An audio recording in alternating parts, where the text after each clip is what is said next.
నమస్తే. Welcome to our channel. నేను మీ అనిల్. మరో తల్లికి కడుపు కోత మిగిల్చింది. ఏదైతే గవర్నమెంట్‌కి సంబంధించిన స్కూల్‌లో ఫుడ్ పాయిజన్ ఉందో, ఫుడ్ పాయిజన్ వల్ల ముగ్గురు విద్యార్థులైతే నిమ్స్ హాస్పిటల్ అయితే చేరడం విషయం మనకు తెలిసిన విషయమే. ముగ్గురు అయితే అందులో ఇద్దరు కోలుకోవడము, నిన్న శైలజ అనే అమ్మాయి అయితే నిన్న మృతి చెందినట్టు కూడా మనకైతే తెలుస్తుంది. నిమ్స్‌లో కన్నుమూసిన గిరిజన విద్యార్థి ఫుడ్ పాయిజన్‌కి గురైన విషయాలు మనకన్నీ తెలిసినాయే. ఈ 25 రోజుల పాటు మృత్యువుతో పోరాడి నిన్న తుదిశ్వాస వదిలిండు. దొంగచాటుగా గాంధీలో పోస్ట్‌మార్టం చేయించడానికి తీసుకెళ్లిన అధికారులు అన్నట్టు కూడా మనకు క్లియర్ కట్‌గా తెలుస్తా ఉంది. ఎందుకంటే అక్కడ భారీ బందోబస్తుగా గాంధీ హాస్పిటల్‌కి ఆ అమ్మాయి ఎవరైతే శైలజ మృతదేహాన్ని తీసుకొని వెళ్ళి పోస్ట్‌మార్టం చేసి తన సొంత గ్రామానికి తీసుకెళ్లిన దాఖలాలు అయితే కనబడతా ఉంది. వాళ్ళ తల్లిదండ్రులు కన్నీరు మున్నీరు అవుతున్న దాఖలాలు అయితే కనబడతా ఉంది. పోలీస్ బందోబస్తు మధ్యనే మరి నిర్వచిస్తూ ఉంది. అక్కడ మొత్తం క్లియర్ కట్గా శైలజ ఇంటి వాతావరణం కూడా మనకైతే పోలీస్ బందోబస్తు అయితే కనబడతా ఉంది. తనని పోస్ట్‌మార్టం నిమిత్తము గాంధీ హాస్పిటల్ తరలించినప్పుడు కూడా భారీ బందోబస్తు అయితే మనకైతే కనిపించింది. మరి ఇంటికెళ్ళే దాఖలాల్లో కూడా మరి భారీ బందోబస్తు అయితే శైలజ మృతదేహాన్ని ఇంటికి తరలించినట్టు కూడా కనబడతా ఉంది. సర్కార్ నిర్లక్ష్యం అంటూ ప్రతిపక్ష నాయకులు అయితే మండిపడతా ఉన్నారు. 50 లక్షల ఎక్స్‌గ్రేషన్ ఇవ్వాలంటూ కూడా డిమాండ్ చేస్తారు. నెలకి ముగ్గురు విద్యార్థులు బలి అవుతా ఉన్నారు. ఫుడ్ పాయిజన్ కానీ, గవర్నమెంట్కి సంబంధించిన స్కూల్ విషయాలు కానీ, ఇటు కార్పొరేట్ విద్యలో కానీ ఈ దాదాపుగా విద్యార్థులే నెలకు ముగ్గురైతే మరణిస్తూ ఉన్నారు. ఇది గవర్నమెంట్ నిర్లక్ష్యమే అంటూ మండిపడతా ఉన్నారు. విద్యార్థుల మరణాలు దాచుకోవడానికి సిగ్గుచేటుగా ఉందన్నట్టు కూడా హరీష్ రావు అయితే చెప్తా ఉన్నాడు. అంటే విద్యార్థి మరణాల సంఖ్య దాస్తూ ఉన్నారన్నట్టు కూడా హరీష్ రావు వ్యక్తం చేస్తూ ఉన్నారు. ప్రాణాలు తీసిన అసమర్థన పాలన అనుకుంటా ఎమ్మెల్సీ కవిత గారు కూడా మండిపడిన తీరైతే కనబడతా ఉంది. ఫుడ్ పాయిజన్ గురైన తీవ్ర అస్వస్థతకి నిమ్స్ చికిత్స పొందుతున్న విద్యార్థి శైలజ 16 సంవత్సరాలు 25 రోజులైతే మరి మృత్యువుతో పోరాడి నిన్న మధ్యాహ్నం అయితే కాలం చేసినట్టు కూడా కనబడతా ఉంది. మృత్యువార్తలో మనకైతే వెళ్ళినట్టు కూడా కనబడతా ఉంది. వీళ్ళు మహాలక్ష్మి, జ్యోతి ఇద్దరు కోలుకోగా శైలజ మృతి చెందారు. అసలు ఎంత ఘోరం అంటే గవర్నమెంట్ స్కూళ్ళల్లో దాదాపుగా ఈ గవర్నమెంట్ వచ్చిన తర్వాత ఇది నింద వేయడానికని కాదు, ఈ గవర్నమెంట్ గురించి ఒకసారి మనం ఆలోచించినట్లయితే గతం కూడా జరిగింది. గతంలో ఈ గవర్నమెంట్ సంబంధించిన విద్యా సమస్యలను పట్టించుకున్నారు, ఇటు కార్పొరేట్ సమస్యలు విద్యా సమస్యలు పట్టించుకున్నారని కాదు, వీళ్ళు కూడా అదే విధంగా కనబడతా ఉంది. కేసీఆర్ బాటలోనే రేవంత్ రెడ్డి వెళ్తున్న దాఖలాలు అయితే కనబడతా ఉంది. దాదాపుగా 840 పైనే ఫుడ్ పాయిజన్ కేసులు మనకైతే గవర్నమెంట్ స్కూళ్ళల్లో మనకు కనబడతా ఉంది. ఎందుకు ఇంత ఘోరం జరుగుతూ ఉంది? మరి దీని మీద ఎడ్యుకేషన్ మినిస్టర్ తన దగ్గరనే పెట్టుకుంది యనుమల రేవంత్ రెడ్డి అలియాస్ తెలంగాణ సీఎం మరి ఏం చేస్తూ ఉన్నారని కూడా ప్రతిపక్ష నాయకులు అడుగుతూ ఉన్నారు. అదేవిధంగా తెలంగాణ విద్యార్థి నాయకులు అడుగుతూ ఉన్నారు. ఈ తను సంవత్సర కాలంలోనైతే దాదాపుగా 800 పైన ప్రాణాలను అంటే వాళ్ళని ఏదైతే అస్వస్థకు గురి చేపించావో మరి ఈ రోజున నువ్వు సమాధానం ఏం చెప్పదలుచుకున్నావు? శైలజ తల్లిదండ్రులకి నువ్వేం సమాధానం చెప్పదలుచుకున్నావు అని ప్రతి ఒక్కరు అడుగుతూ ఉన్నారు. ఈరోజు ఆసిఫాబాద్ సంబంధించిన అక్కడ ఎమ్మెల్యే కోవ లక్ష్మి గారు ఏదైతే అక్కడ ఫుడ్ పాయిజన్ శైలజ గారు చనిపోతే తన దగ్గరికి వెళ్తామని ఇంటి నుండి బయలుదేరుతుంటే అరాచకంగా ఇంట్లోకి వెళ్ళి హౌస్ అరెస్ట్ చేసిన దాఖలాలు కనబడతా ఉంది. అంటే ఒక ఎమ్మెల్యేకి సైతం ఫ్రీడమ్ లేకుండా చేస్తూ ఉన్నారు. ఒక ఎమ్మెల్యే సైతం అక్కడ ఏం జరిగింది వాళ్ళ తల్లిదండ్రుల దగ్గరికి వెళ్ళి ఆ కొండంత శోకంలో ఉన్న తల్లిదండ్రులని కొంత భరోసా ఇద్దాము, ఎందుకంటే అక్కడ కోవా లక్ష్మి గారికి ఓటు వేసిన అక్కడ స్థానికులు కాబట్టి ఆమె వెళ్ళి అక్కడ వాళ్ళని పర్యవేక్షించడానికి వెళ్తామంటే మీరు చేస్తున్న దాఖలాల పనులు ఏమున్నాయి, హౌస్ అరెస్ట్ చేస్తూ ఉన్నారు. అంటే ఏం జరుగుతూ ఉంది తెలంగాణలో? విద్యార్థి సంఘాలు ఇంతవరకు ప్రశ్నిస్తున్నా కానీ ఒక్క సమాధానం చెప్పిన దాఖలాలు లేవు. ఇప్పటికీ ఈ ఘటన ఇది కొత్తగాని కాదు, బాసర త్రిబుల్ ఐటీలో కూడా జరిగింది. అక్కడ ఒక విద్యార్థి కూడా సూసైడ్ చేసుకున్న దాఖలాలు కూడా కనబడతా ఉన్నాయి. ఎందుకు ఇంత ఘోరం చేస్తూ ఉన్నారు? ఈరోజు 16 సంవత్సరాలకే తను ప్రాణాలు కోల్పోవడానికి గల కారకులు ఎవరు? అంటే ఇదంతా రేవంత్ రెడ్డి చేపిస్తున్నాడని అయితే మేమనైతే అనట్లేదు, కానీ రేవంత్ రెడ్డి నిర్లక్ష్యం వల్ల జరుగుతున్న పనులని అంటా ఉన్నాము. ఎందుకంటే తను సీఎం హోదాలో ఉన్నాడు, ఇటు ఎడ్యుకేషన్ మినిస్టర్ హోదాలో తనే ఉన్నాడు, హోమ్ మినిస్టర్ తన దగ్గరనే ఉంది. ఇవన్నీ ఏవైతే కీలక మంత్రులన్నీ తన దగ్గర పెట్టుకున్నాడు కాబట్టి ఇవన్నిటికీ బాధ్యత వహించాల్సింది సీఎం రేవంత్ రెడ్డి అని కూడా ప్రతి ఒక్కరైతే చెప్తా ఉన్నారు. అంటే ఈ తల్లుల గోస మీకు వినిపించట్లేదా? ఈ ఏదైతే ఎడ్యుకేషన్ని ఎందుకు ఇంత చిన్న చూపు చూస్తూ ఉన్నారు? గత పాలకులు ఏదైతే తప్పు చేసిరో మీరు కూడా అదే తప్పు చేస్తూ ఉన్నారు. రేవంత్ రెడ్డి ఏమన్నా ఎడ్యుకేషన్కి 17% ఏదైతే బిల్లు పెడతామని చెప్పారు అసెంబ్లీలో, దానికి వాటా 17% ఎడ్యుకేషన్కి పెడతామని చెప్పారు. కానీ మీరు పెట్టింది దాదాపుగా 7 to 8% మాత్రమే పెట్టారు. అంటే ఎన్నికల్లో హామీ ఇచ్చినప్పుడు మీరేం చెప్పిన మాటలు మీరు మర్చిపోతా ఉన్నారా? ఎడ్యుకేషన్ కోసము ఆ గతంలో కేసీఆర్ కూడా అంతే బడ్జెట్ పెట్టిండు. ఆ బడ్జెట్ పెట్టినప్పుడు మీరు గతంలో ఏమన్నారు? 7% ఏం సరిపోతుందా విద్యార్థులకి, విద్యా వ్యవస్థకి? రేపటి రోజున తరగతి భవిష్యత్ మొత్తం ఏదైతే స్కూల్లోనే వాళ్ళకి భవిష్యత్తు మొత్తం అక్కడనే తీర్చిదిద్దుతారో అలాంటప్పుడు వాళ్ళకి నిధులు ఎక్కువ కేటాయించాలి.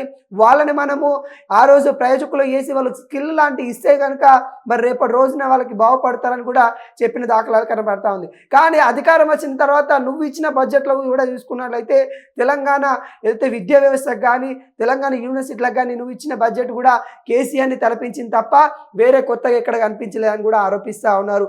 ఈ ఏదైతే ఫుడ్ పాయిజన్ వల్ల చనిపోయిన విద్యార్థి శైలజకి 50 లక్షల ఎక్స్గ్రేషన్ ఇవ్వాలన్నట్టు కూడా బీఆర్ఎస్ కార్యకర్తలు అయితే మరికొంత డిమాండ్ చేస్తున్న దాఖలాలు అయితే కనబడతా ఉన్నాయి. శైలజ మృతి పట్ల యావత్ తెలంగాణ విద్యార్థి సంఘాలు కూడా సంఘీభావన తెలుపుతూ ఉన్నాయి. ఈ శైలజ మృతితోనైనా ఇప్పటికైనా విద్యార్థుల ఆత్మహత్యలు కానీ విద్యార్థులకు ఈ ఫుడ్ పాయిజన్ వల్ల గవర్నమెంట్ నిర్లక్ష్యం జరిగే వల్ల ఏవైతే జరుగుతూ ఉన్నాయో వీటిని కూడా ఇప్పటితోనైతే ఆపుకోవాలి. వీటిని జరగకుండా మళ్ళీ పునరావృతం కాకుండా చూసుకోవాలి బాధ్యత తెలంగాణ సీఎం విద్యా మినిస్టర్ అయిన యనుమల రేవంత్ రెడ్డి పైన ఉన్నదన్నట్టు కూడా ప్రతిపక్ష నాయకులు అయితే మండిపడుతున్న దాఖలాలు అయితే కనబడతా ఉన్నాయి. దాదాపుగా 25 రోజులు తను మృత్యువుతో పోరాడింది. దాదాపుగా 10 రోజుల నుండి తను వెంటిలేటర్ మీద పోరాడుతూ ఉంది. కవిత గారు కూడా వెళ్ళారు, ఎమ్మెల్సీ కవిత గారు కూడా వెళ్ళి ఆ అమ్మాయిని మరి పరామర్శించి వచ్చారు. కొండా సురేఖ గారు కూడా వెళ్ళారు. వీళ్ళంతా వెళ్ళి చూసి వచ్చారా? మరి వైద్యం ఏ విధంగా అందుతుందని తెలుసుకొని వచ్చారా? నామ్కేవాస్ వెళ్ళొచ్చారా? మరి అక్కడ వైద్యం అందుతుందా లేదా? ఆ ప్లేస్లో శైలజ ప్లేస్లో కేటీఆర్ కూతురో లేకుంటే రేవంత్ రెడ్డి కూతురో లేకుంటే సంథింగ్ ఈ పొలిటికల్ నాయకులు ఎవరైతే ఉన్నారో వాళ్ళ కూతుర్లు ఉంటే హాస్పిటల్ చికిత్స అందించే వాళ్ళ మెరుగైన ఆ చికిత్స కోసం ఏ అపోలోనో లేకుంటే ఏ సంబంధించిన పెద్ద పెద్ద కార్పొరేటు వాళ్ళకైతే తీసుకొని పోతుంటారు కదా. మరి శైలజ ప్రాణాన్ని మీరెందుకు కాపాడలేదు? ఈరోజు ప్రతిపక్ష హోదాలో ఉన్న వాళ్ళు ప్రశ్నిస్తూ ఉన్నారు కానీ ఈ హాస్పిటల్లో ఎందుకు ఉంచారు? మెరుగైన చికిత్స కోసం తను పరిస్థితి వెంటిలేటర్ మీద ఉన్నప్పుడైనా కనీసం వెంటిలేటర్ మీద ఉన్నప్పుడైనా ఏదైతే వెంటిలేటర్లో సమయంలో ఉన్నప్పుడైనా మెరుగైన వైద్యం కోసం అపోలో లేకుంటే యశోద హాస్పిటల్ కన్నా తీసుకొని పోవాలి కదా. అంటే మీ ఉన్న వాళ్ళకు ఒకటి లేని వాళ్ళకంటే సరైన విద్య అందియట్లేదు, సరైన వైద్యం కూడా అందియట్లేదు. ఈరోజు శైలజ మృతి పట్ల కారణం ఎవరు?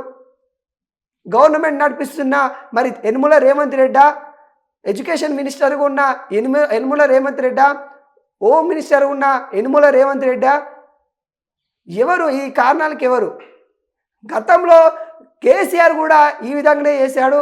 కేసీఆర్ పాలన కూడా ఈ విధంగానే ఉంది. కేసీఆర్ ఉంటే మన తెలంగాణ ఏం బాగుపడట్లేదు. ఇంతవరకు ఆయన చేసిన పనులు మంచిగా ఉన్నాయి కానీ ఇప్పటికైతే అభివృద్ధి మన విద్యా వ్యవస్థ మీద ఎటువంటి అభివృద్ధి చూపించట్లేదని కేసీఆర్ని కాదని నిరుద్యోగులంతా రేవంత్ రెడ్డికి పట్టం కట్టాలని ఊరూరు వెళ్ళి మరి నీకు ఓట్లు వేయించిన దాఖలాలు ఉన్నాయి. కానీ ఈ రోజున విద్యా వ్యవస్థని నిరుద్యోగులని పట్టించుకోకుండా మరి ఢిల్లీకి పయనమవుతూ ఢిల్లీ నుండి మరి గల్లీ వరకు పరిపాలిస్తున్న దాఖలాలు మరి సీఎం రేవంత్ రెడ్డి పైన ఉన్నాయి. అంటే ఇవన్నీ చెప్పాల్సి వస్తూ ఉన్నాయంటే ఒకటి కాదు, రెండు కాదు, 840 కేసులు మరి ఫుడ్ పాయిజన్ సంబంధించిన కేసులు కనబడుతూ ఉన్నాయి. దాదాపుగా ఈ గవర్నమెంట్ వచ్చిన తర్వాతనే అంటే కార్పొరేటు విద్యా వ్యవస్థలో కావచ్చు మరి గవర్నమెంట్ విద్యా వ్యవస్థలో కావచ్చు పాము కాటుకు గురయ్యి ఫుడ్ పాయిజన్ వల్ల సరైన వైద్యం అందక చిన్న చిన్న సమస్యలతో చనిపోయిన వాళ్ళు దాదాపుగా 26 మంది దాకా కనబడుతూ ఉన్నారు ఈ గవర్నమెంట్లోనే.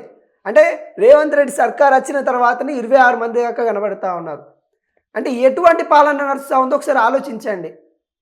మీరైనా ఇప్పటికైనా సరిదిద్దుకోండి. చిన్న చిన్న పిల్లలు 16 సంవత్సరాలు 17 సంవత్సరాలు నూరెళ్ళు నిండుతూ ఉన్నాయి. వాళ్ళకి తల్లిదండ్రులకి కడుపు కోత మిగులుస్తూ ఉన్నాయి. ఇలాంటి మరి ఇంకా పునరావృతం కాకుండా చూసుకోవాలని కూడా కోరుతూ ఉన్నాము. అదేవిధంగా నిన్న నిమ్స్ ఆ తల్లిదండ్రులు నిమ్స్ దగ్గర ఆ తల్లిదండ్రులు బాధపడుతున్న అది చూస్తే చాలా విషాదం కనిపిస్తూ ఉన్నాయి. మీరాబాయి ఆ తల్లి పేరు, శైలజ తల్లి పేరు మీరాబాయి. ఆ తల్లి విలపిస్తుంది. గాంధీ హాస్పిటల్ కాడ పోస్ట్ మార్టం అవుతుంటే ఆ తల్లి ఏడ్చుకుంటా కూర్చుంటే కనీసం వీడియోలు కూడా తీయని పరిస్థితి కనబడతా ఉంది. అంటే ఎట్లా ఉంది? ఆ తల్లి కడుపు కోత ప్రపంచానికి మొత్తం తెలియాలి.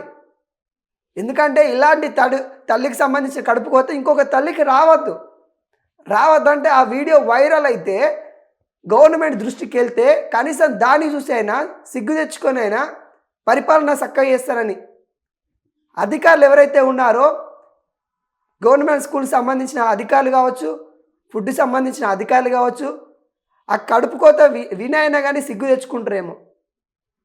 ఎంత బాధ అవుతుందంటే ఆ తల్లి ఎంత కన్నీరు పెట్టుకుంటున్న సిచ్యువేషన్ చూస్తే భవిష్యత్తు ఎంతో మంచిగా ఉంటుంది నా బిడ్డ. నాకు దూరం ఉన్నా కానీ హాస్టల్లో, గవర్నమెంట్ హాస్టల్లో, గిరిజనకు సంబంధించిన హాస్టల్ కాబట్టి గవర్నమెంట్ మీద నమ్మకంతో ఆ హాస్టల్లో చదివిపిస్తే ఈ రోజున ఆ బిడ్డని మృత్యువాతలకి నెట్టేసింది. మరి ఎవరు అనేది కూడా ప్రశ్నార్థంగా మారింది. ఇప్పటికైనా ఆలోచించండి. గవర్నమెంట్ అధికారులు కావచ్చు, ఏదైతే ఈ రెసిడెన్షియల్ స్కూల్ నడుపుతున్న ఎవరైతే అధికారులు కావచ్చు, మీరైనా ఇక్కడ నుండి జాగ్రత్త వహించండి. ఇంకొక గమ్మత్తైన విషయం ఏంటంటే వీళ్ళు ఇంతగానో ఫుడ్ పాయిజన్ అయిందని హాస్పిటల్లో చేరితే ఆ హాస్పిటల్లో కూడా ఇచ్చిన ఫుడ్లో మరి పురుగులు కనిపించినాయండి. ఎంత దారుణమైన విషయాలు బయటకు వస్తున్నాయంటే అంత దారుణాలు. అదే మీ పిల్లల్ని అయితే అలాంటి హాస్పిటల్లో చేర్పిస్తారా? అదే మీ పిల్లలు అయితే అలాంటి హాస్పిటల్లో ఆ పురుగులు వాళ్ళ బెడ్ మీద ఉన్నా కానీ పురుగులు అన్నం పెట్టేస్తారా? ఇవన్నీ వాస్తవాలు, ఇవన్నీ నిజాలు. మరి ఇంత ఘోరం జరుగుతూ ఉన్నా కానీ ఒక్క మాట కూడా ఇంతవరకు మాట్లాడలేని దాఖలాలు కనబడతా ఉన్నాయి. ఇదేదో గవర్నమెంట్ విమర్శించడానికో లేకుంటే రేవంత్ రెడ్డిని విమర్శించడానికో కాదు ఈ వీడియో. తెలంగాణలో విద్యా వ్యవస్థ నాశనం అయిపోతూ ఉంది. గత పాలకులు చేసిన ఏదైతే పాలన ఉందో అదే విధంగా పాలన కనబడుతుంది కానీ రేవంత్ రెడ్డి పాలన లేకుంటే ప్రజాపాలనో లేకుంటే ఏదైతే కాంగ్రెస్ పాలన లెక్క అయితే కనబడట్లేదు. ఇప్పటికైనా ఆలోచించుకోండి. ఇప్పటికైనా ఇవేవైతే జరుగుతూ ఉన్నాయో వాటి మీద నివేదిక తీసుకోండి. మరి ఎందుకోసం జరుగుతూ ఉన్నాయి, మరి ఎక్కడ తప్పిదాలు జరుగుతూ ఉన్నాయి? సరే, పోయిన ప్రాణాలు తీసుకురాలేము, ఉన్న ప్రాణాలను కాపాడండి. ఉన్న ప్రాణాలకి విద్య వైద్యం అందేలాగా చూసుకోండి. మీరు ఇచ్చే 6 గ్యారెంటీలు ఎవరు అడగట్లేదు. సరైన విద్య అడుగుతూ ఉన్నారు, సరైన వైద్యం అడుగుతూ ఉన్నారు. ఏదైనా గుర్తుపెట్టుకోండి, ఏ గవర్నమెంట్ అయినా కానీ సరైన విద్య వైద్యం అందిస్తే పేద ప్రజలు కూడా మరి వాళ్ళు ఒక స్థాయికి వచ్చే దాఖలాలు కనబడతాయి. మరి ఇప్పటికైనా ఆలోచిస్తారని కూడా మేము కోరుకుంటా ఉన్నాం.